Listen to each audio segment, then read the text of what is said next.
ఆడవాళ్ళ విషయానికి వస్తుంటే చాలా రకాల సమస్యలు ఎదుర్కొంటున్నారు. జుట్టు ఊడడం మొదలు పెడితే అసలు మామూలుగా అంటే జుట్టు ఊడడం అనేది నాట్ ఓన్లీ ఫర్ లేడీస్, ఇప్పుడైతే అబ్బాయిల్లో కూడా కనిపిస్తుంది, చిన్న పిల్లల్లో కూడా కనిపిస్తుంది. చాలా కరెక్ట్గా చెప్తున్నారమ్మా.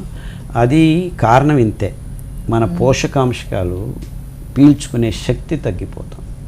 ఎస్పెషలీ కేశ సంపదకు కావాల్సింది కొన్ని మూలంగా సూక్ష్మ పోషకాంశాలు, సెలీనియం, కాపర్, జింక్ లాంటి అద్భుతమైన లవణాంశాలు. ఆ పొట్టల్లో దాన్ని పీల్చుకునే శక్తి తగ్గిపోతుంది. ఎందుకు? మనం తింటున్న పదార్థాలు ఆ విధంగా ఉన్నాయి.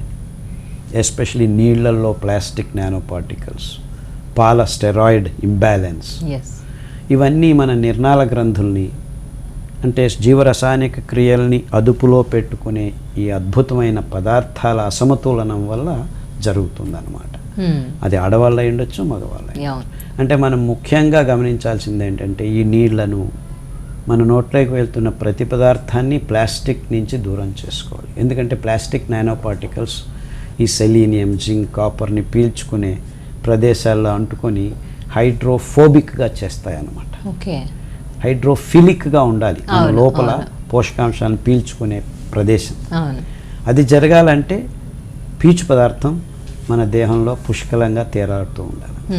అందుకే సిరిధాన్యాలు ఈ నానో పార్టికల్స్ సమేతంగా మెల్లిగా తీసివేసి మన ఉదరం లోపల ఉన్న ఎపిథీలియల్ సెల్స్ని, సీలియాక్ ప్రదేశం అంటే దాన్ని అంతా శుద్ధం చేస్తుంది. అందుకే వెంట్రుకలు రాలటం కూడాను 6 నెలల నుంచి సంవత్సరం లోపు తగ్గిపోతూ వస్తుంది. దానికి తోడు నేను అందరికీ సలహా ఇచ్చేదంటే పాలు తాగద్దండి అని. పాల వల్ల అసమతులనం, అందువల్ల వేరే రోగాలు. ఆ బేసిక్ అదే కదా. సో దాన్ని దూరం చేసుకుంటే మన అందరికీ ఆరోగ్యంగా ఉంటాం.